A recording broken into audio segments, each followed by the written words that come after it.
Hello everyone, CA foundation exams over हो गए। तो आज अब आप चाहें तो इस वीडियो सोल्यूशन को देख सकते हैं, बट अगर कोई को बहुत ज्यादा स्ट्रेस होता है सोल्यूशन देखकर तो मत देखिए। जो हो गया सो हो गया। अब आप 2-3 दिन एंजॉय करिए और सुनो सुनो सुनो, 7 दिन बाद लॉ अकाउंट्स कॉस्ट की स्टे अहेड बैच चालू हो रही है। हमेशा होती है आफ्टर फाउंडेशन एग्जाम्स, जहां आप अपने 45 डेज में कम से कम 20% सिलेबस ओवर कर सकते हैं पहले से। एंड वन शुड डू अगर वो सोच रहे हैं कि अब एग्जाम देंगे जल्दी। चलिए लेट्स स्टार्ट। तो this is your CA foundation law 2025 January paper को हम सॉल्व करेंगे। एंड इस वीडियो की खासियत क्या होने वाली है, स्टेप वाइज मार्किंग, किस तरह स्टेप वाइज मार्किंग आपको दिया जाता है वो मैं दिखाऊंगा। पेपर को पूरा आंसर को डाइसेक्शन करके कि वेरियस प्रोविजंस पे कैसे मार्किंग है। ये मैंने सीखा है when I was doing the solution setting of CA inter November 2009। आज से बहुत साल आगे, अब बता सकता हूं, समय डिस्क्लोज करना अलाउड नहीं था। 2009 में सीए इंटर नवंबर 2009 का मैंने पेपर का सोल्यूशन का एक मॉडल फॉर्मेट, इस क्वेश्चन पे ये मार्क्स है, ये मैंने इंस्टीट्यूट को भेजा था। और इसके कारण से I learn a lot, because किस तरह हर प्रोविजन पर स्टेप मार्किंग होता है। और इसीलिए पढ़ाने के समय जितने भी मैंने केस स्टडी रिवीजन लिए थे, मैंने आपको स्टेप वाइज मार्किंग का पूरा पैटर्न बताया था, ताकि आप अपने मार्क्स को खुद भी रीजनेबली कैलकुलेट कर सके, हवा में नहीं, बल्कि आपको भी आइडिया होगा कि 73 मिलने वाला है, 84 या 65। यू कैन इजीली अंडरस्टैंड कि क्या मार्क्स आपको मिलने वाला है। तो इस वीडियो में हम देखेंगे, स्पेशली हमारे बूस्टर रिवीजन वीडियो से भर भर कर, मतलब आई वॉज सरप्राइज्ड कि जो जो मुंह से उस दिन निकले, पहले भी पढ़ाया हुआ है, डरिए मत सर, मैंने आपका बूस्टर नहीं देखा तो मेरा लॉस, पर अगर आप देखे होंगे तो फायदा ही फायदा मिला होगा। आई एम 100% ओवर कॉन्फिडेंट कि you have done very very well, specially if you have seen the booster session. Okay, तो आइए अब हम लोग शुरू करते हैं। Examine the validity of the following agreements under the Indian contract act. देखो, एंड जस्टिफाई योर आंसर। तो कई लोग पूछते हैं रीजन देना है कि ऑफ कोर्स ट्रू फॉल्स पूछने के लिए आपका एग्जाम थोड़ी कंडक्ट किया गया था। तो ये जो क्वेश्चन है, मैं थोड़ा फास्ट रहूंगा, I am assuming you have done it. Mrs. Priya pays a sum of 10,000 to marriage bureau to provide information about the prospective grooms for her daughter's marriage. Now what happened in this question? कई लोग को वो सब याद आने लगा कि अरे आप प्रोक्योर कर रहे हैं मतलब मैरिज के लिए ब्रोकर के थ्रू, ये सब तो sir agreement oppose to public policy होता है। बट ट्राई टू अंडरस्टैंड, यहां पे आप सिर्फ, मैंने शादी.com का एग्जाम्पल लिया था, याद आया आपको, कि उन लोग अब बोलते हैं हमसे इंफॉर्मेशन देते हैं, हम कोई अरेंजमेंट नहीं करवाते, we don't act as a broker. तो ये आप पे कर रहे हो मैरिज ब्यूरो, तो ये जो to provide information about the prospective grooms for daughters marriage is valid, this is not considered as agreement oppose to public policy. Why? Because they are not acting as a broker for arranging you know a marriage, या कोई आपके लिए वो groom ढूंढने में या bride ढूंढने में, या आपको कोई हेल्प नहीं कर रहा है। I'll tell you the page number, जहां आपने रनिंग नोट्स क्लास में भी लिखा होगा, and even after the class also मैंने शादी.com का सेम एग्जाम्पल आपको बताया था, जो यहां पर इस बार ये बन के आ गया, मैरिज ब्यूरो वाला example. This, oh my god, it is page 5.23 Amit Bachhawat MAT. I show you. आपके पास तो मैट पहले से है, ओके, वरना आपको लगेगा सर आज आप लिख दिए होंगे क्वेश्चन को देखने के बाद। ये रही मार्क्ड पूरी PDF, I will just show it to you. ऐसा भी होता है, हर बार होता है।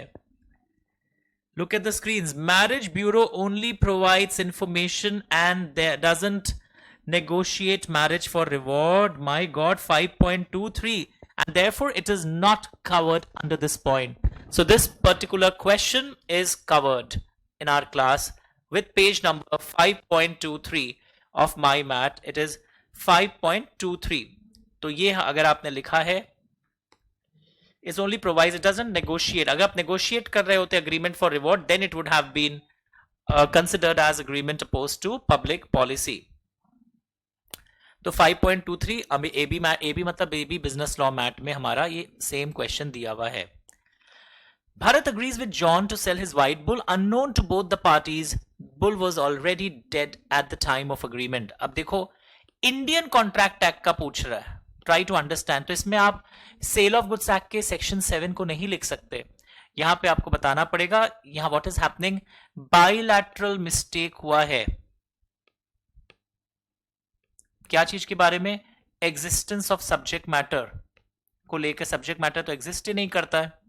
इंडियन कॉन्ट्रैक्ट एक्ट का क्वेश्चन है, ये एस्पेक्ट समझाते हुए आप आंसर दोगे। Okay, so this is again a case of void agreement. Sir ये वाला वैलिड था, अंडरस्टैंडिंग एवरीवन? तो ये रीजन आपका होना चाहिए Indian contract act bilateral mistake का case. Rishabh says the goodwill of his shop to Omkar and promises not to carry similar business within the local limits so long as Omkar carries on like business.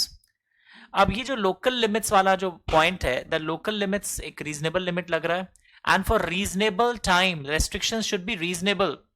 तो in our business study business law mat same चीज, same question भी इसी type के same question, जहां पे हमने ऐसा एक क्वेश्चन हमारे इसमें भी दिया हुआ है 5.26, वहां पे तो था for ever and anywhere in India, पर थ्योरी आपको वहां से मिल जाती है कि रेस्ट्रिक्शंस रीजनेबल होना चाहिए। तो you can write similar type of answers in 5.26। और ऐसे हमारे केस स्टडी में भी थे, case study, super case study, same question. मतलब ऐसा कोई खास टफ क्वेश्चन इस साल नहीं आया। You people are very lucky. So which page number I was talking about?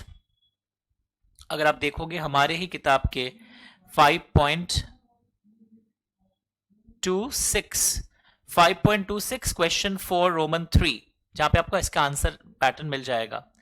5.26, I am just writing it for you, page 5.26 question 4 Roman 3, something like this. A property worth rupees 2 lakh was agreed to be sold for just 25,000 by a person of unsound mind. यानी देखिए, party is not competent to enter into contract. यहां ये problem है। Problem इनएडिक्वेट consideration वाला तो बाद में है, कंसिडरेशन है, that is not a ground. कई लोग तो कंसिडरेशन को ग्राउंड बना देंगे, पर person is of unsound mind, so this would be a case of void agreement. लोगों को लगता है इनएडिक्वेसी से कोई फर्क नहीं पड़ता, यहां वो एंगल ट्रिगर नहीं हुआ है। यहां जो एंगल ट्रिगर हुआ है by person of unsound mind, direct question, many pages of my book you get this section 10 का ये element, one of the essential element of a valid contract is missing. तो आप अगर ये 7 मार्क का question है, इसमें मार्किंग कैसे होगी ध्यान से सुनिए। जैसे आप देखोगे इस टाइप के क्वेश्चन में, आप देखोगे स्पेशली जैसे ये वाला मेरे ख्याल से 2 मार्क्स का होना चाहिए, ये 1.5 का होना चाहिए, अंडरस्टूड। ये वापस 2 का होना चाहिए, ये वापस 1.5 का होना चाहिए, वो उन लोग इंटरनल चॉइसेस है। Basically this is how the 7 mark question will be bifurcated, कि किस तरह हर सब पार्ट्स में हम कितना मार्क्स एलोकेट करें। नेक्स्ट एस्पेक्ट देखो, एक बड़ा क्वेश्चन दिया हुआ है यहां पर।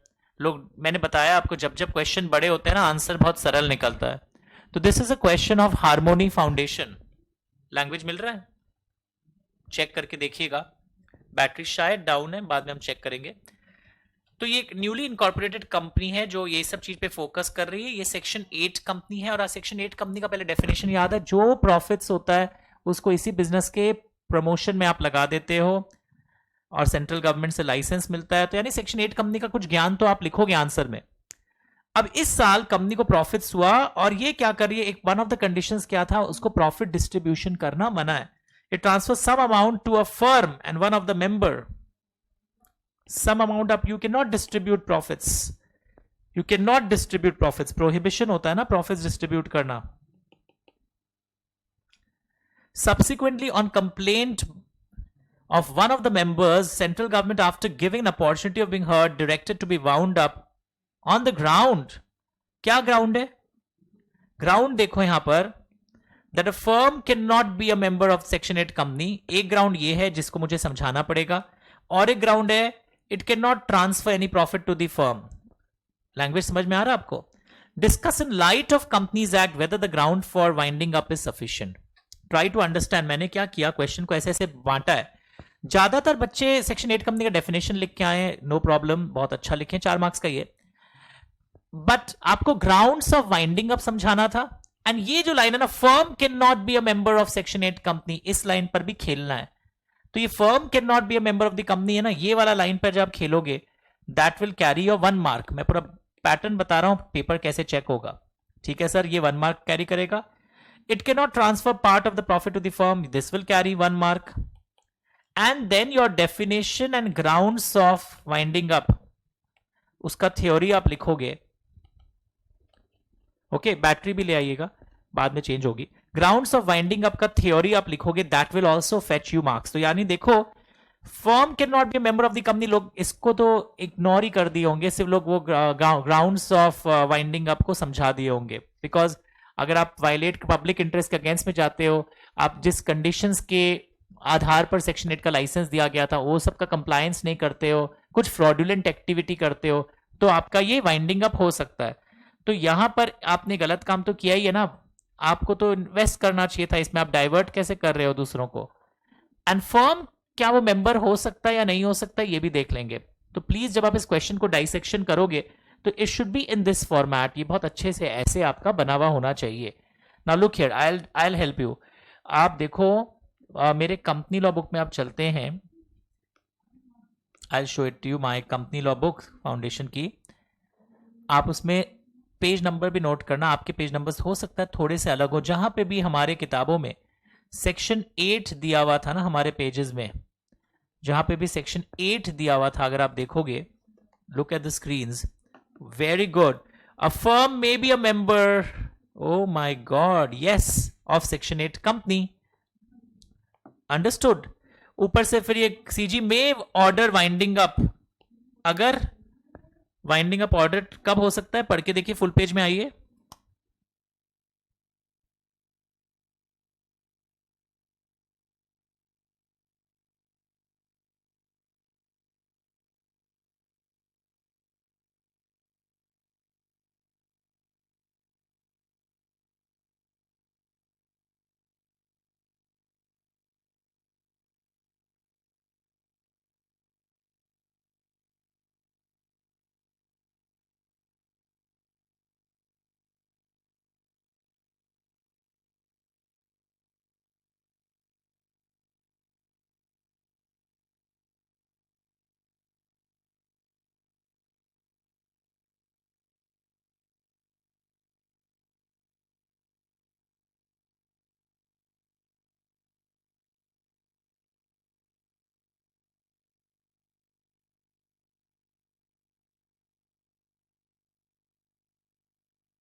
चलिए हम लोग आगे बढ़ते हैं।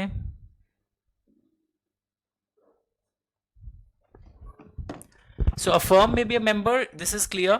एंड आपका ये वाइंडिंग अप के ग्राउंड्स को समझाना पड़ेगा, that when do you have winding up, वही जो fraudulent violation of objects of the company, prejudicial to public interest, इस सेक्शन का वन ऑफ द रिक्वायरमेंट था। आप इस तरह प्रॉफिट डिस्ट्रीब्यूट नहीं करेंगे, तो हम कर सकते हैं अपॉर्चुनिटी ऑफ बीइंग हर्ट देने के बाद।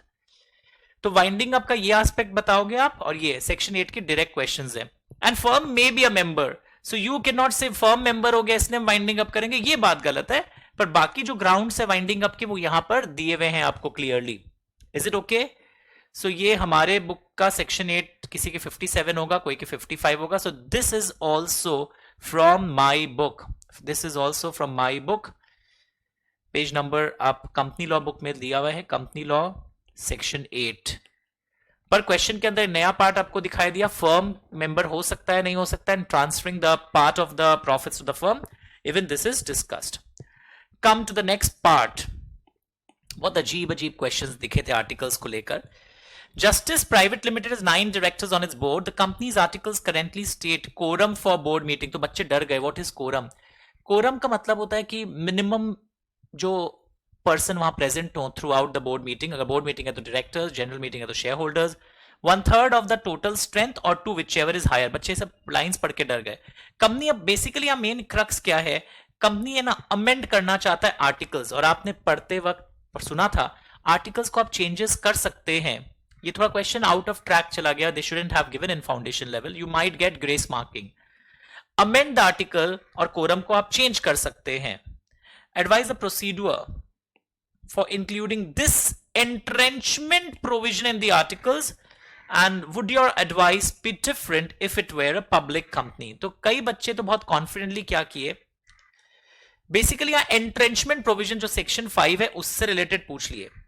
यहां पे क्या हो रहा है कि आप अगर एंट्रेंचमेंट प्रोविजन डालना चाहते हैं प्राइवेट कंपनी में तो all members should consent.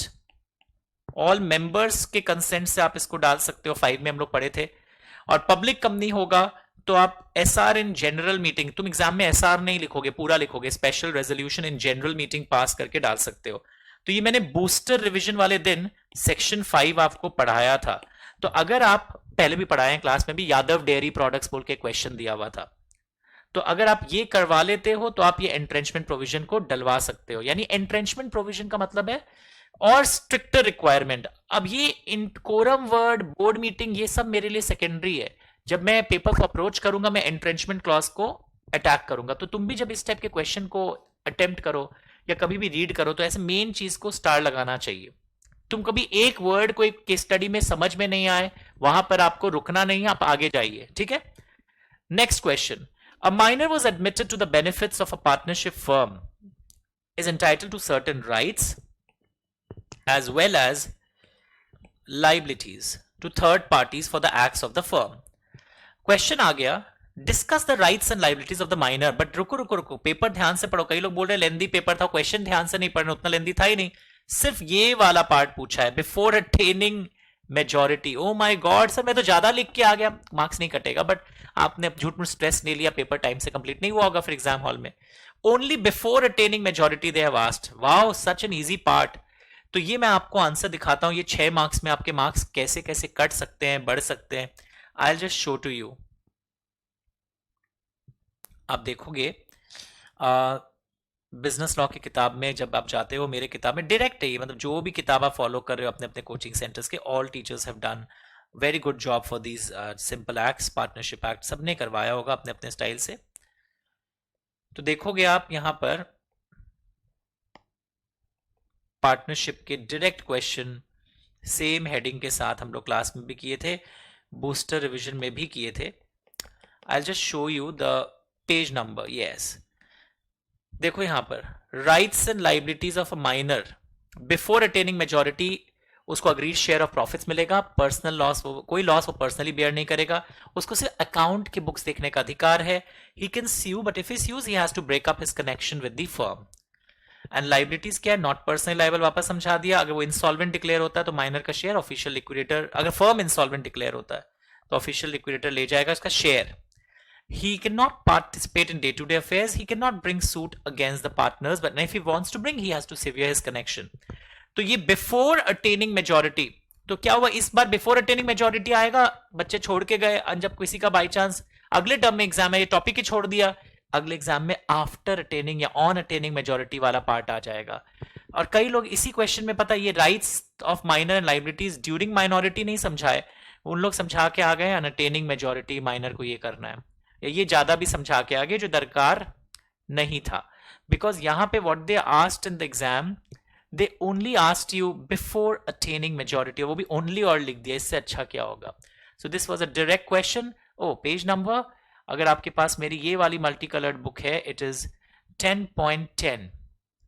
You can match the answer from 10.10. 10.10. Is it okay? Tension में मत आओ, ये जो बहुत लोग रिक्वेस्ट कर रहे थे, दैट्स वाई प्रिपेयर्ड, बिकॉज अभी स्टे अहेड लॉ बैच भी शुरू होने वाला है। हर बार होता है एग्जाम के जस्ट 7 दिन बाद, इस बार 27 तारीख से है, इसी महीने के। तो पीपल कैन असेस, कह रहे हमारा तो राइट है, एंड टेक इमीडिएट डिसीजन कि लॉ सर आ रहा है, ये सब कैलकुलेट करके भी आप जो आंसर दिखा रहे हैं, सर 64 आ रहा है, सर अकाउंट्स 70 आ रहा था, सर मैथ्स थोड़ा खराब गया, सपोज 48 आ रहा है, सर इकोनॉमिक्स हमारा 65 आ रहा है, आप ज्वाइन कर लीजिए, 45 डेज बचता है, तो it's a big thing. 2A में आ जाइए। Amino limited, supplier of electronic components, enter into contract on 1 अगस्त। कितने तारीख को कॉन्ट्रैक्ट एंटर किए?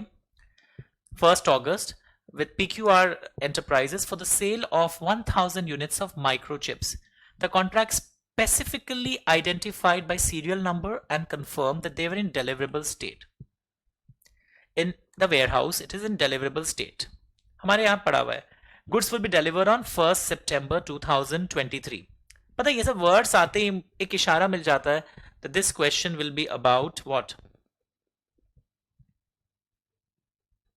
ये क्वेश्चन क्या चीज के बारे में होने वाला है? Sale of specific goods in deliverable state के बारे में होने वाला है। ये तो हमें इशारा मिल जाता है, this is going to be about specific goods in deliverable state.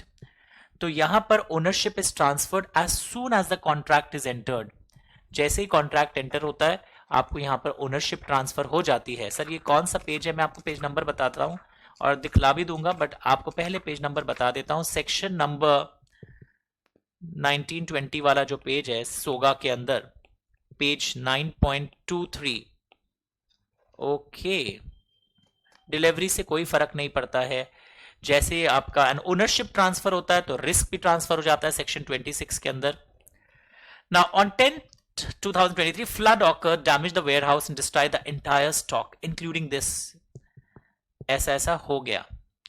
Examine with reference to sale of goods act, ownership transfer हो गया था, ये कॉन्ट्रैक्ट हो चुकी थी।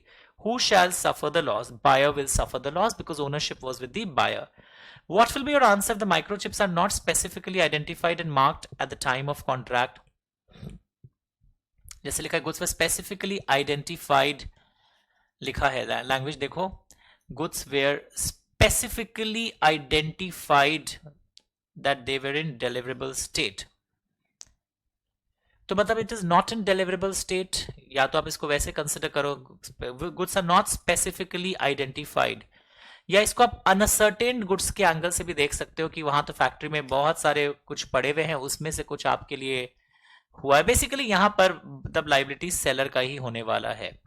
ओके, पहले वाले में लाइबिलिटी बायर का होने वाला है। तो सेक्शन 1920 को समझाना एंड 26 को भी रेफर करना, that risk transfers with ownership, ये आपने पक्का से यहां पर किया होगा। Are you understanding everyone? और यहां पे आप डिलीवरेबल स्टेट में लाओगे, मुझे इन्फॉर्म करोगे। ओके, सो इफ लिखा if microchips are not specifically identified and marked, तब क्या होगा? वेरी सिंपल, तब सेलर बेयर करेगा। तो 4 मार्क्स का ही है, तो उतना आपको मेन पहले 19, 20, 26 समझा देते हो तो मेन एस्पेक्ट हो गया आपका, 3 मार्क्स तो वहीं आ गया। Read this is direct question, implied condition as to title पर बेस्ड है, और सेम चीज बूस्टर रिवीजन में भी हमने देखा था।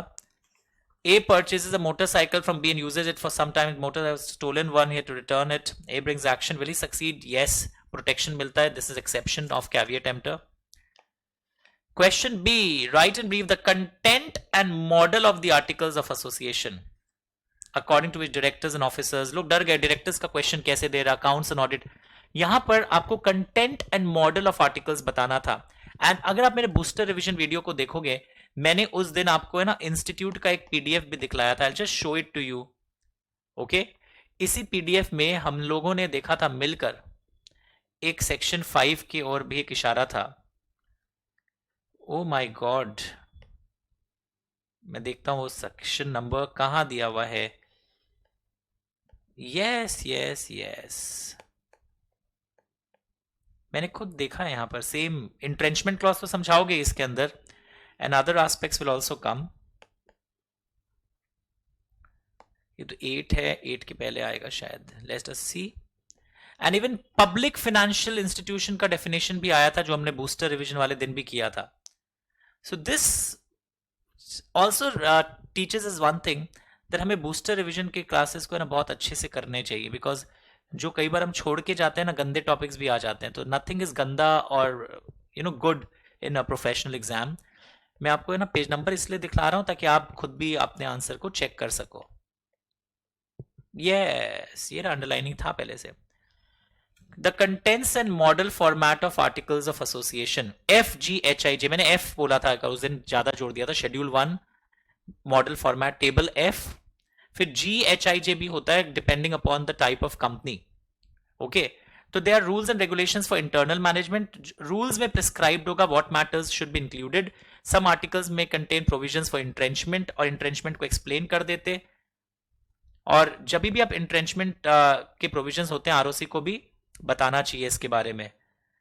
और कंपनी में अडॉप्ट ऑल और any of the regulations maintained in the model articles. यानी मेन मार्क्स कहां पर है देखिएगा. टेबल F भी अगर लिख दिए हो शेड्यूल 1 लिमिटेड बाय शेयर्स, तो भी आप अच्छा मार्क्स टान लोगे, बिकॉज इस फॉर्मेट FGHIJ पे हमारे 2 मार्क्स हैं. और ये इंट्रेंचमेंट और अगर आप समझाए और rules and regulations for internal management समझाए हो तो आपको 3 मिल जाएंगे. वैसे यहां कितने मार्क्स का क्वेश्चन है, लेट अस सी. 3 से 4-5 मार्क्स तो यहीं पर आपको आ जाएंगे. इंट्रेंचमेंट को पूरा समझा देते हो, एंड फॉर्मेट ऑफ आर्टिकल्स में अगर GHIJ नहीं भी लिखे हो, F भी लिखे हो, तो भी दे देंगे आपको. F ऑफ शेड्यूल 1 लिखा होना चाहिए था. अंडरस्टूड.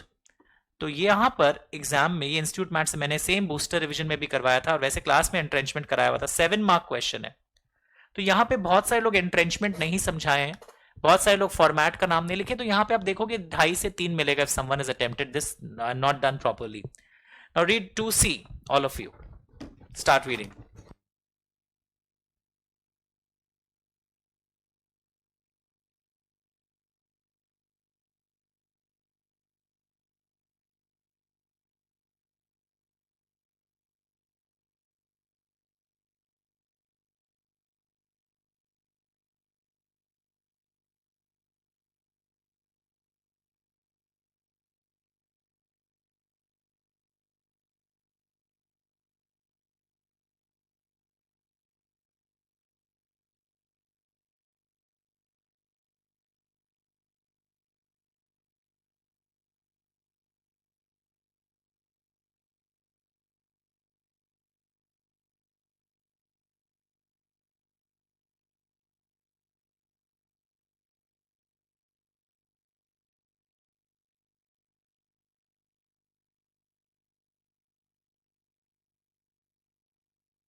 तो content and model of articles आप समझ गए. आंसर कहां से लिखना. अच्छा, इंस्टीट्यूट पेज नंबर एक बच्चा पूछ रहा है कहां से होगा.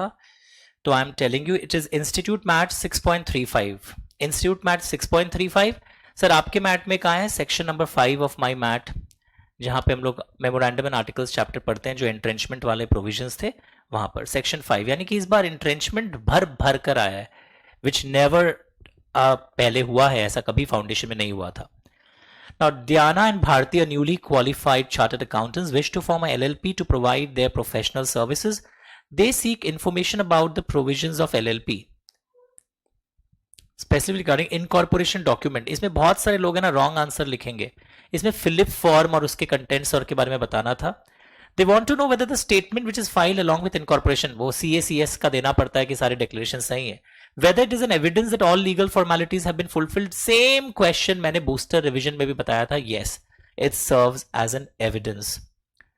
Okay, so फिलिप फॉर्म के बारे में बताओगे, और yes, it serves as an evidence, as a conclusive evidence. तो ये वाला एस्पेक्ट हमारे LLP के इनकॉर्पोरेशन प्रोसीड्यूर के अंदर ये सारे पॉइंट्स आपको मिल जाएंगे. So I am not showing the page number, it is given in our math. Next, PQR के बारे में क्वेश्चन दिया हुआ है. Start reading this. This is I think from Indian partnership act. Same type of question and very easy variety they have given this time. पढ़ के देखिए, start reading it.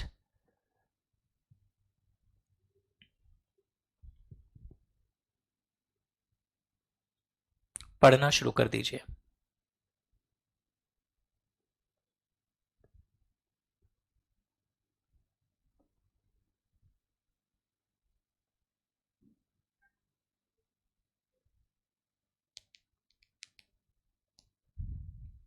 Okay, question ध्यान से देखो। PQR are partners in a firm, P buy cement on behalf of the firm from D।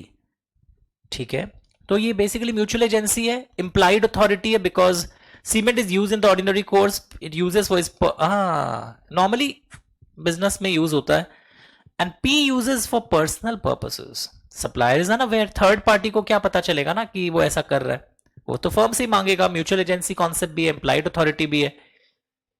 The firm refuses to pay on the ground the cement was never received by it. The firm cannot refuse. Examine the provisions of Indian partnership whether the firm's contention is correct. Tenable matlab correct, justifiable, not tenable. What would be your answer if a part of the cement purchase was delivered to the firm by him and the rest was used for his private use, about which neither the firm nor the supplier was aware? Still, answer is same. रुको रुको रुको, if a part of the cement was delivered to the firm, firm मतलब उसको देना ही पड़ेगा पूरा ही cement जो भी वो खरीदा है बाहर वाले से, वो आधा गलत कुछ यूज किया है तो इसके लिए they will not be liable. यानी आपको यहां पर ना इंप्लाइड म्यूचुअल एजेंसी बताते हो आप, यहां आप इंप्लाइड अथॉरिटी बताते हो। द फर्म रिफ्यूजेस टू पे for the price on the ground the cement was never received by it. So miss appropriate अगर कोई करता है, कोई पार्टनर इस टाइप से कोई प्रॉपर्टी को, तो उसके लिए भी फर्म ही लायबल होता है। यानी आप इंप्लाइड अथॉरिटी के BSF रूल को भी समझाओगे, आप म्यूचुअल एजेंसी भी समझाओगे, थर्ड पार्टी को प्रोटेक्शन मिलता है वो भी बताओगे, और ऐसे एक दो relatable section Indian partnership act के और भी बता सकते हो, क्योंकि मोरओवर क्वेश्चन कितने मार्क्स का है, 7 का है, तो बहुत सजा के लिखना पड़ेगा आपको ये चीज। ओके, क्वेश्चन बी रोमन 1, ये PFI का डेफिनेशन है, मैंने बूस्टर रिवीजन में भी करवाया था आपको। PFI का डेफिनेशन पे डायरेक्ट क्वेश्चन है कि PFI का एक लिस्ट दिया हुआ है, लाइक UTI, IDFCI, ये सब एक लिस्ट दिया हुआ है PFI का, और RBI के कंसल्टेशन में और इंस्टीट्यूशंस को भी हम ये नियुक्त कर सकते हैं एज PFI, और CG यूजुअली किस टाइप के इंस्टीट्यूशंस को गवर्नमेंट यूजुअली इस टाइप का PFI घोषित करता है। Look here, I'll just show it to you. Wait. ये बूस्टर सेशन में मैंने बोला भी था कि ये अनइम्पॉर्टेंट है, बट मैं प्रमोटर एंड PFI 2 डेफिनेशन करवाया था, अगर आप वीडियो प्रमाण है यूट्यूब पर, कि उस दिन मैंने बोला था ये 2 नए की टेकअवेज याद रखना, and the same question came. Look here, promoter भी मैंने करवाया था, एंड PFI का डेफिनेशन आपको दिखलाता हूं। यस, देखो यहां पे क्या लिखा हुआ है। अगर कोई इंस्टीट्यूशन सेंट्रल या स्टेट एक्ट के अंदर बना है, या कोई ऐसा इंस्टीट्यूशन जहां 51% paid up share capital, equity preference कुछ नहीं लिखा है, पेड अप शेयर कैपिटल या तो CG या SG या दोनों मिलके होल्ड करते हो किसी इंस्टीट्यूशन का। ओके, तो ऐसे सिचुएशन में वो भी PFI माने जाते हैं। तो अभी तक देखो LIC PFI है, IDFCI है, इंस्टीट्यूशंस जो भी नोटिफाइड हो, यूजुअली नोटिफिकेशन के पहले वो किसका कंसल्टेशन लेते हैं, रिजर्व बैंक ऑफ इंडिया। और कौन सी इंस्टीट्यूशंस नोटिफाई हो सकती है, जो कोई सेंट्रल या स्टेट एक्ट या 51% और more of the paid up share capital, ऐसे ऐसे। तो इसमें बहुत लोग ये वाला पॉइंट A मिस कर देंगे, B पर लोगों ने कर लिया होगा मैनेज। तो ऐसे सिचुएशन में लुक हियर एवरीवन, हमारे क्वेश्चन में क्या हुआ है, whether the company is a PFI। देखो, the major share holders holding paid up share capital, यहां पर क्या क्या, अगर CG RBI के कंसल्टेशन में डिक्लेयर करे, CG एंड SG का होल्डिंग जोड़ो, आप देखोगे ग्रेटर देन इक्वल टू 51 आ रहा है, एंड अगर RBI के कंसल्टेशन में ये घोषित हो जाए तो वो माने जाएंगे। ओके, एंड वेरियस डेफिनेशन ही पूछ लिया बेसिकली, 5 मार्क्स का एक boring definition. Is it mandatory to have common seal, unbelievable, same question. In fact मैंने बोला था सितंबर 2024 के क्वेश्चन पेपर से बहुत चीज रिपीट होंगे, तो ये सब केस स्टडी बन के आए थे पिछली बार, यहां पे डायरेक्ट क्वेश्चन बन के आए हैं। It's optional. और अगर सपोज कोई डॉक्यूमेंट होते हैं और जहां पे हमें कॉमन सील लगाना पड़ता है और वहां नहीं है, तो उस केस में 2 डायरेक्टर्स साइन कर सकते हैं या 1 डायरेक्टर एंड 1 CS, ऐसा भी कुछ ज्ञान हम लोग पढ़े थे। क्वेश्चन सी, इस बार एक पेपर में एक फीचर था, एक ही क्वेश्चन बार बार आ रहा है। जैसे वापस देखो, what are agreements held to be public policy. My god, question 1 भी इस पर था, सी भी इस पे था। What is this? It's not a balanced paper, it's a very easy paper कि आपको फुल मौका दिया जा रहा है। पेज नंबर भी क्या बताऊंगा, पूरा चैप्टर ही आपके मैट का ही है। क्वेश्चन 4, मतलब अगर मैं सितंबर 2024 पेपर को मानता हूं 100, this paper was very very easy. ये उसका सिर्फ 20% है। सितंबर 24 अगर पेपर 100 था, मतलब वेरी डिफिकल्ट, ये उसका 20% पेपर है। This is a very easy paper अगर आप ढंग से आंसर लिखोगे। अब जैसे ये सब में भी ना, आंसर का लैंग्वेज आपका कैसा है वो उस पर डिपेंड करता है। 6 मार्क्स का है। ABC जॉइंटली प्रॉमिस टू पे डी अ सम ऑफ 6000। अरे सेम क्वेश्चन हम लोग क्लास में एग्जांपल में लेते हैं, परफॉर्मेंस ऑफ कॉन्ट्रैक्ट पर बेस्ड है। क्वेश्चन पढ़िए, स्टार्ट रीडिंग।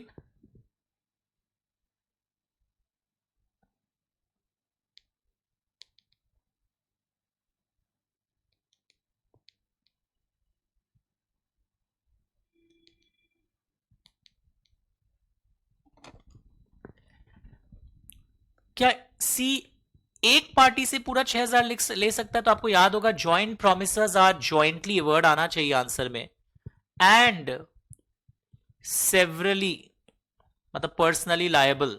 ये वर्ड नहीं होगा तो मार्क्स कटेंगे उस दिन। तो आप एक से भी पूरा ले सकते हो।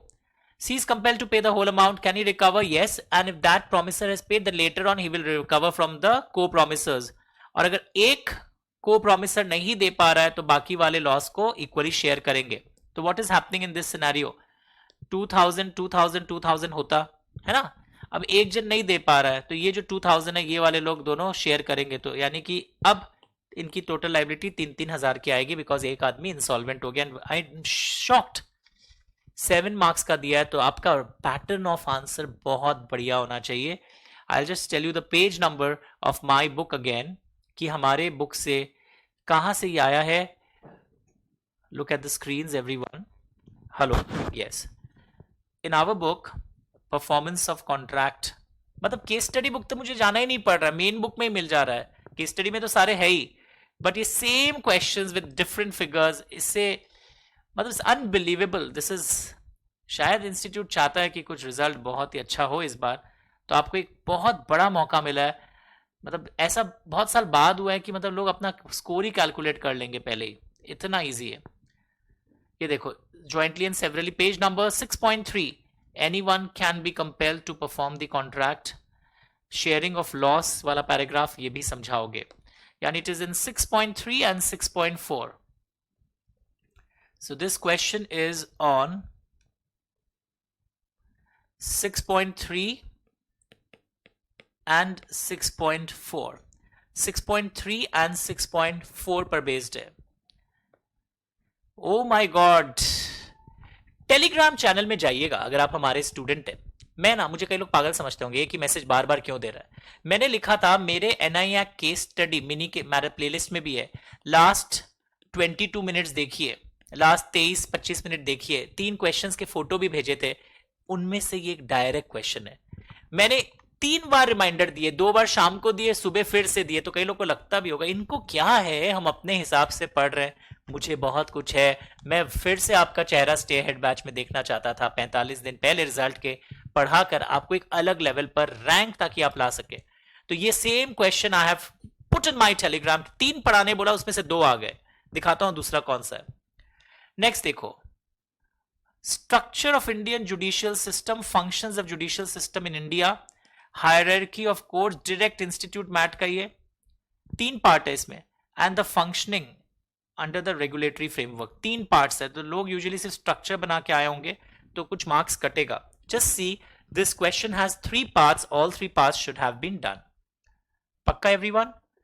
नेक्स्ट क्वेश्चन 5A हम लोग करने वाले हैं। फिर कितने बचे हैं? 5, 6 and oh very good, time ही नहीं लगा।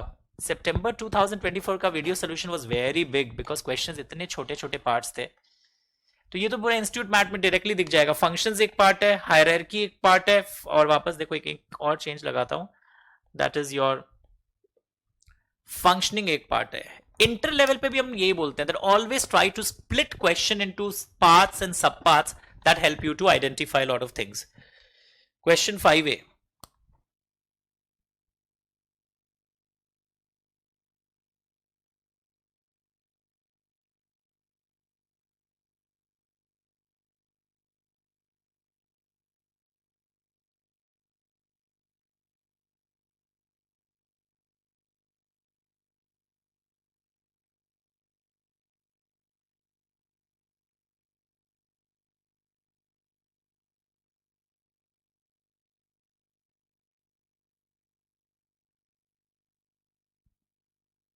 पढ़िए नेक्स्ट दोनों क्वेश्चन नजर डाल लीजिए, I come with the solution.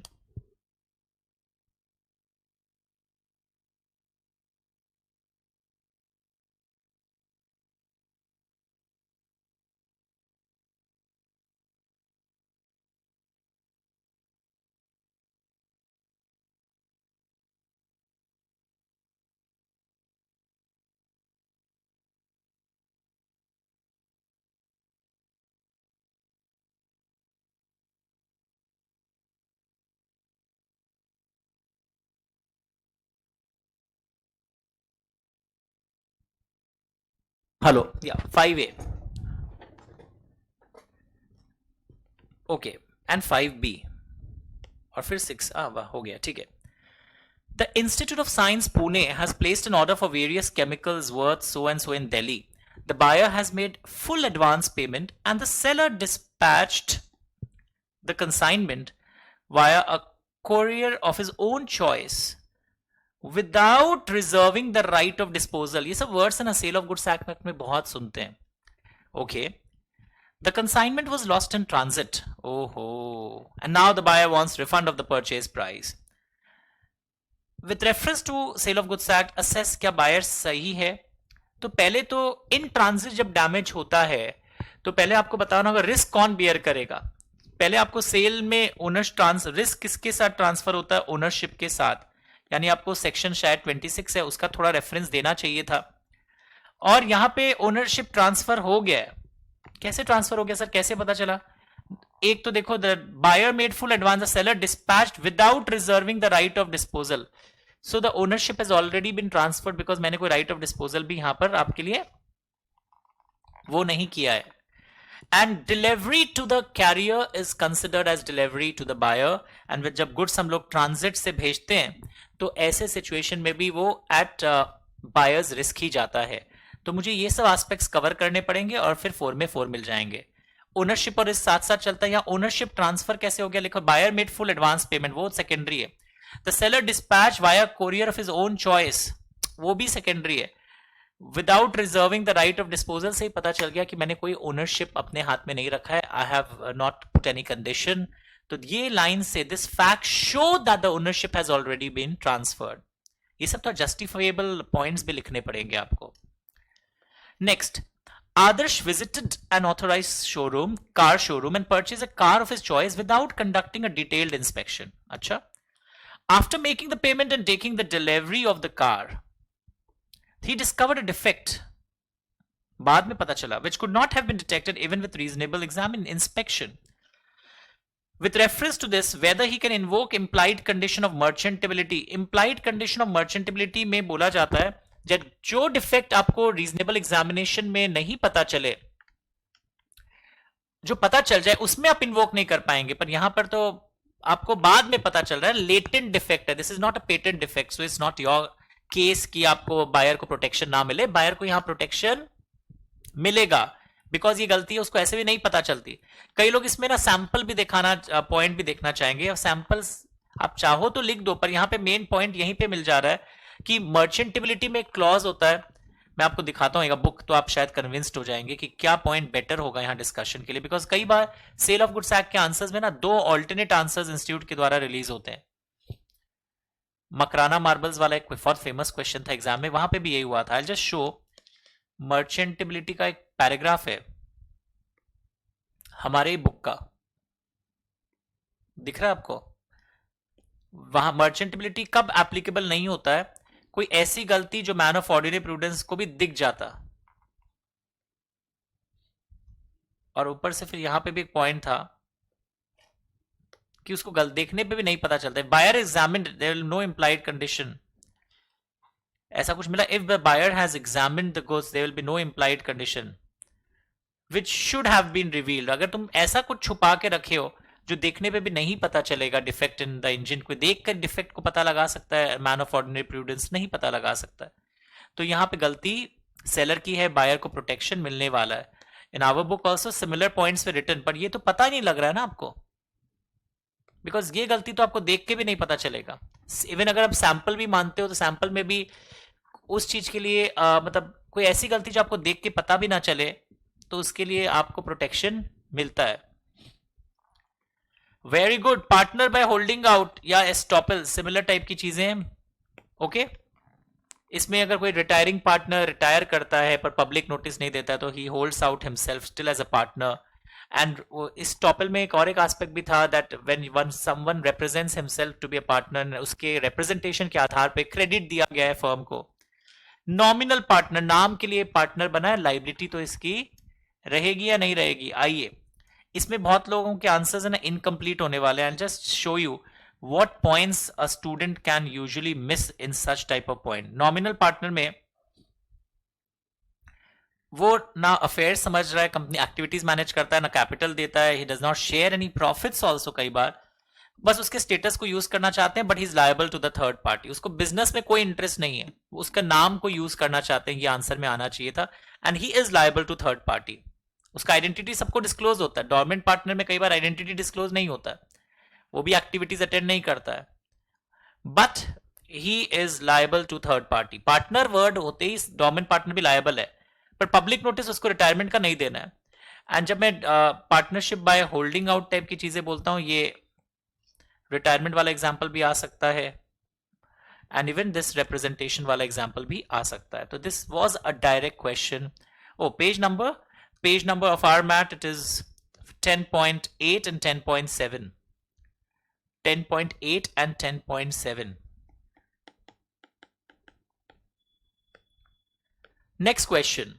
Dissolution may occur by mutual agreement with the consent of majority of partners. ठीक है, बात सही है. While the compulsory dissolution requires an order from the court. Discuss this statement with reference to relevant provisions. Booster session में same question दिखाया गया था and they've repeated this question. तो ऑर्डर ऑफ द कोर्ट किस किस case में trigger होता है, डायरेक्ट आप वो समझाओगे, और कई बार आप with the consent of majority भी आप डिसॉल्व कर सकते हो। तो एक सेकेंड, इसी में हम जाएंगे अभी डिसोल्यूशन के उस एस्पेक्ट को देखने। बूस्टर सेशन में भी आप देखोगे सेकेंड डे जो sale of goods and partnership का था, मैंने चार्ट आपको दिखलाया था, दैट इस पे नजर रखना चाहिए। तो by order of the court क्या क्या ग्राउंड पर होता है, लंबा लिस्ट था। Without order of the court में आप देखो, एक कमेंट स्टेटमेंट को मैंने देखो क्या लिखा हुआ है यहां पर, it may be dissolve with the consent of all the partners या पार्टनरशिप डीड के अनुसार। ओके, तो पहले सेंटेंस को आप ठीक से समझाओगे। बाय एग्रीमेंट वाला डिसोल्यूशन का लैंग्वेज एक्चुअली में ये है, जो इन्वर्टेड कॉमास में लैंग्वेज दिया हुआ है उसमें लैक्यूना है। उसके बाद डिसोल्यूशन बाय द कोर्ट वाले ग्राउंड्स को, ये सारे लैंग्वेज याद है, इसको हम लोग क्लास में कैसे याद करते थे? Important point, loss, insanity, misconduct, persistent breach, ये सब पॉइंट्स याद आ रहे हैं। Transfer without consent of all, perpetual loss. तो देखना आप सिर्फ लॉस तो नहीं लिख के आए हो, परपेचुअल लॉस होना चाहिए था।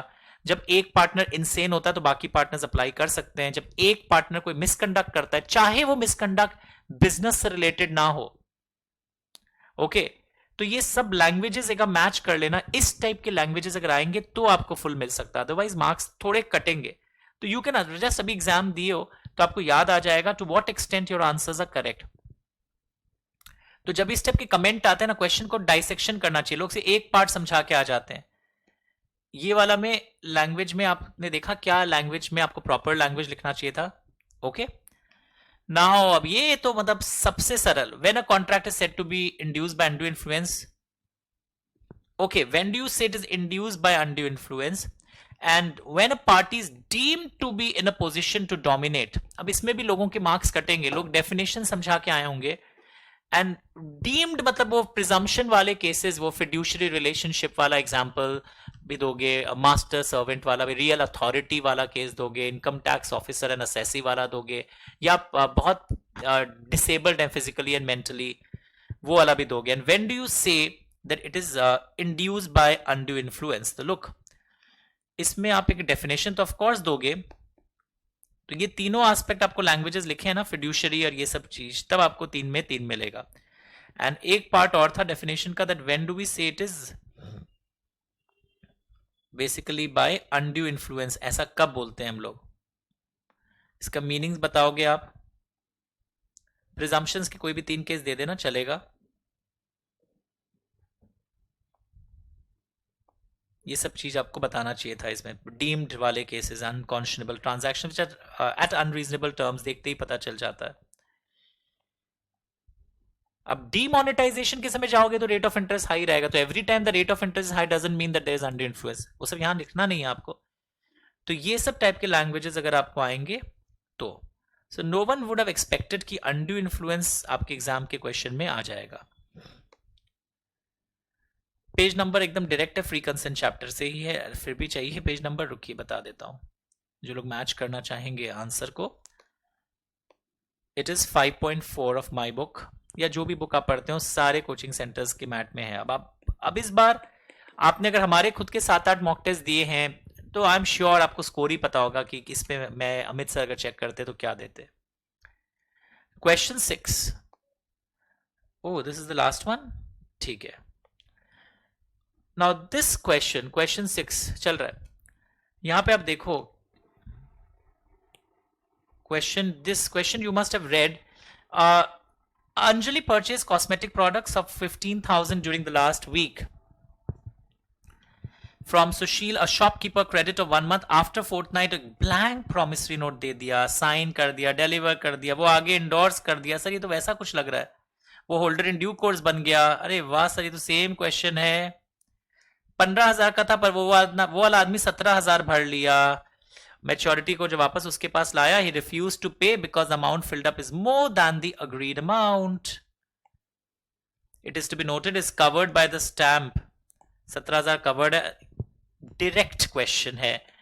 इनकोएट इंस्ट्रूमेंट, पूरा डेफिनेशन लिखना है। आई डोंट नो कितने लोग क्या लिख पाओगे। एक आंसर याद रखना, HIDC holder in due course पूरा लिखोगे, can recover even more than the actual amount intended on an inchoate instrument, ये लैंग्वेज आना चाहिए था, provided that the amount is covered by the stamp affixed on that instrument। ये main crux है। तो 17,000 recovery हो जाएगी। तो what is inchoate instrument? According to NI Act, when one person signs and delivers to another a paper stamped in accordance with NI Act, he gives authority to that person to fill the amount. That person cannot recover more than the amount intended. तो whether Anjali is liable to honor to Manish, yes, Manish को तो आपको देना पड़ेगा because HIDC के हाथ में पहुंच गया इंस्ट्रूमेंट। याद आया? Very good. 6 रोमन 2, ये प्रेजेंटेशन ऑफ इंस्ट्रूमेंट पर क्वेश्चन है, जो मैंने बार बार टेलीग्राम चैनल में लिखा था कि इस क्वेश्चन को करो लास्ट 22 मिनट्स, 3 बार लिखा है। ओके तो ये वही वाला क्वेश्चन है कि जब ड्यू डेट पर आया तो जो होल्डर है प्रिया, वो बिल को लेके गई उसके ऑफिस पे बिजनेस आवर्स के दौरान, तो प्रॉपर टाइम पर प्रॉपर प्लेस पर प्रस्तुत की। संजय प्रेजेंट नहीं किया, हमने उसके असिस्टेंट को दे दिया कि उसको दे दीजिएगा लॉटनेस। Assistant forgot to give the bill, he does not, Sanjay doesn't pay it and the bill is dishonoured. तो यहां पे पहले तो थ्योरी लिखना चाहिए था, एंड आप उस इंसान को दे सकते हो या प्रॉपर ऑथोराइज्ड पर्सन को देख सकते हो। अब इंस्टीट्यूट देखें क्या सोल्यूशन लेता है, क्या असिस्टेंट को ऑथोराइज्ड पर्सन माना गया है या नहीं माना गया है।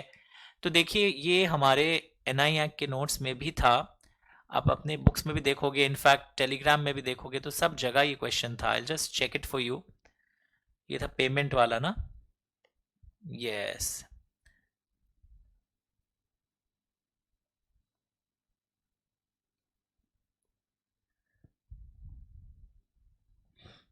यही सब लिखा हुआ है, देखो, time for payment. Business hours के दौरान आप जा रहे हैं, कोई प्रॉब्लम नहीं है।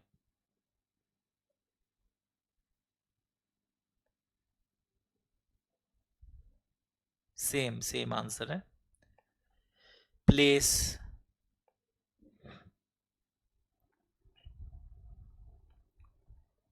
ओके।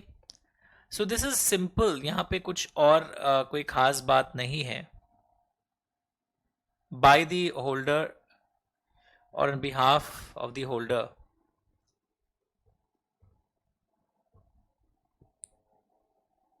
टाइम वाला भी ठीक हो गया, ठीक है। सो ये सेम अपने बुक का ही क्वेश्चन है, तो you can refer NIAC PDF। और ये सेम क्वेश्चन RTP में, MTP में थ्योरी में आया था, यहां पे इन्होंने केस स्टडी बना दिया। Very good. क्या एजेंट का अथॉरिटी इमरजेंसी में क्या होता है? माय गॉड, इतना easy. Direct question, page number दिखाता हूं, ये टॉपिक दिखाता हूं। एंड ये बूस्टर रिवीजन वाले दिन भी हुआ था, सब एजेंट एंड सब्सटीट्यूट एजेंट के, पर इन्होंने 6 डिफरेंस पूछ लिए। मेन 3 डिफरेंस होता है, अगर आप थोड़ा सा भी बुद्धि लगाओगे तो 6 मिल जाएंगे।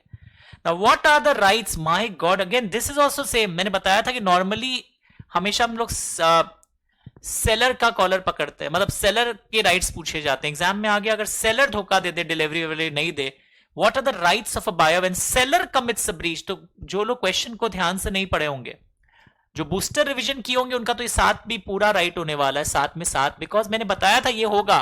आप वीडियो को फास्ट फॉरवर्ड करके देख लीजिएगा, मिनट बता दूंगा, आप जानते होंगे। कोई अगर जानता होगा तो गवाही लिखना चैट सेक्शन में कि यस, बूस्टर रिवीजन में हुआ था ये सेम क्वेश्चन, क्योंकि हमेशा आता था कि सेलर के राइट्स। इस बार बायर व्हेन सेलर मैं बोला था इंपॉर्टेंट हो सकता है, पेपर ध्यान से पढ़ना। तो ये क्वेश्चन बहुत बहुत डायरेक्ट है। आई शो, ये 3 ही बचे हैं ना बस इसमें, तो ये देखिए कितने मिनट्स बचे हैं। Yes, now look here everyone,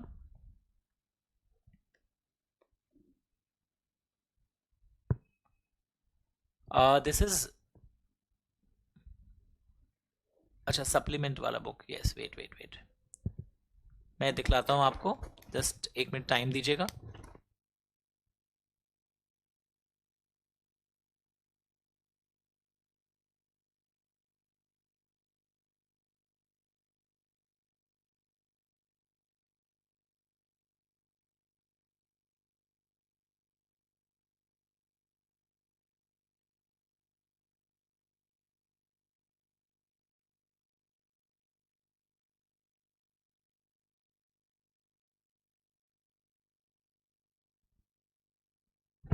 तो हाँ, where is the question?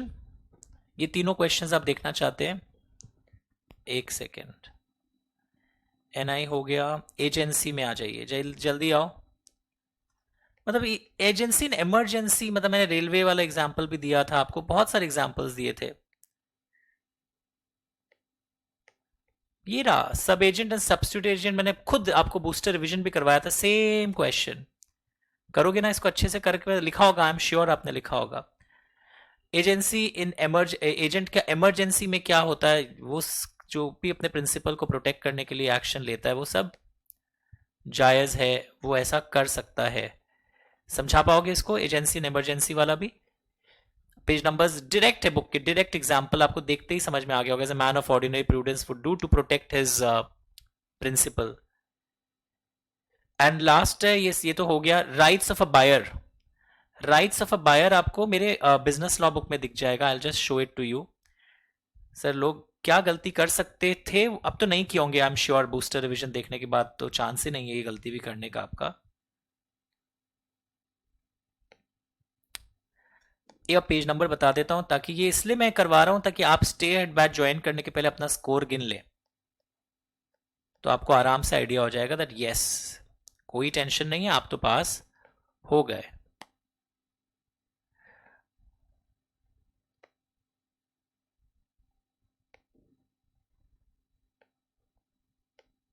Buyers rights against seller, एक तो क्या होता था देखिए, सेलर डिलीवरी नहीं कर रहा है तो डैमेजेस फॉर नॉन डिलीवरी। अगर वो सेलर पहले से ही बोल दिया है कि I will not perform on due date, तो you can also rescind the contract. पर वो गुड्स बहुत इंपॉर्टेंट थे तो आप स्पेसिफिक परफॉर्मेंस के लिए अप्लाई करते हो। बहुत लोग ये मिस करेंगे, बूस्टर सेशन में मैंने बोला था ये होना चाहिए, एंड अपना दिया हुआ प्राइस और इंटरेस्ट ऑन दैट प्राइस भी आप क्लेम करोगे। तो व्हेन यू स्टार्ट एक्सप्लेनिंग तो आंसर बड़ा होगा। स्पेसिफिक परफॉर्मेंस वाला पॉइंट बूस्टर रिवीजन में भी हैमर किया था, you should have written. So this is all about your very small, बहुत जल्दी डिस्कशन हो गया because this was a very small paper compare to your previous terms. It was not at all lengthy paper. तो अगर आपको ये score, आप अगर आंसर मैच करके देख रहे हो कि अगर आपका 49-50 भी आ जा रहा है, मेरे मार्किंग पैटर्न जानते हो और अपने पॉइंट्स को आपने सुना है, you should join the stay ahead batch. Because इसमें क्या लॉजिक होता है, आप 45 दिन अपना बचा रहे हो, अब अभी घूम आइए या बाहर भी जा रहे हो तो आप धीरे धीरे शुरू कर दीजिए। हमारे सारे पेपर्स चालू हो जाएंगे अभी आपके। तो ये मतलब पहले ग्रुप 1 के सारे पेपर्स चालू हो जाएंगे, इवन ग्रुप 2 का भी कुछ पेपर्स। तो इससे फायदा क्या होता है, you are in a better shape. And specially अगर आप अच्छी जगह आर्टिकलशिप चाहते हो, जितने भी रैंक होल्डर्स हैं, मैं आपको बता रहा हूं, जितने भी, चाहे किंजल अजमेरा हो, मैं एक वीडियो भी उनसे भी आपको एक कनेक्ट करवाऊंगा कि किस तरह फाइनल में भी also she got a rank, she was rank 3 in finals, inter में फर्स्ट थी जब हमारे से पढ़ती थी। तो जितने भी स्टूडेंट्स होते हैं, अगर वो 45 दिन बचाते हैं तो बहुत कुछ होता है। सर यही तो टाइम है खेलने कूदने का। जस्ट इमेजिन 12 में पढ़ा हुआ पढ़ाई, फाउंडेशन में आप देखिए ना क्या हुआ है, लास्ट में एकदम हड़कम मच गया। आप पहले बहुत लीनियंट थे, इंटर में इस एटीट्यूड के साथ पढ़ने मत आइएगा। तो बहुत सारे टेस्ट होंगे, give us opportunity, and specially because we know you from the beginning, किस तरह आपको हम लोग हैंड राइटिंग ठीक करवाते थे, टेस्ट लेता था। Specially the last test which I took at my centre and check the paper, मेरे लोग को भी सीखने मिला कि बच्चे क्या क्या गलती करते हैं। तो मौका दीजिए और फिर देखिए अपने मिलकर इंटर में बहुत रैंक लाएंगे। चाहे इस बार मार्क्स अच्छा आए और रैंक थोड़ा सा के लिए मिस हो जाए, बिकॉज फाउंडेशन लेवल पे शायद 3 ही रैंक देते हैं, इंटर एंड फाइनल में देंगे 50 रैंक्स।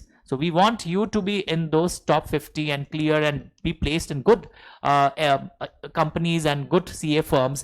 तो अभी से शुरू करना है अपने को, 7-8 दिन के बाद ही। एग्जैक्ट डेट आपको हमारे टेलीग्राम में भी मिल गया होगा। एंड चाहे तो आप सारा पेपर लीजिए जो हम लोग ऑफर कर रहे हैं, दैट इज ऑलवेज एडवाइसेबल। फिर भी अगर आपको जिद है कि नहीं अभी एक ही पढ़ना, तो आप 1 या 2 पढ़िए। बट जिनको पढ़ना है एंड माइंडसेट एकदम क्लियर है, they should start immediately. So this was a solution basically to cross check the quality of your answers. Bye.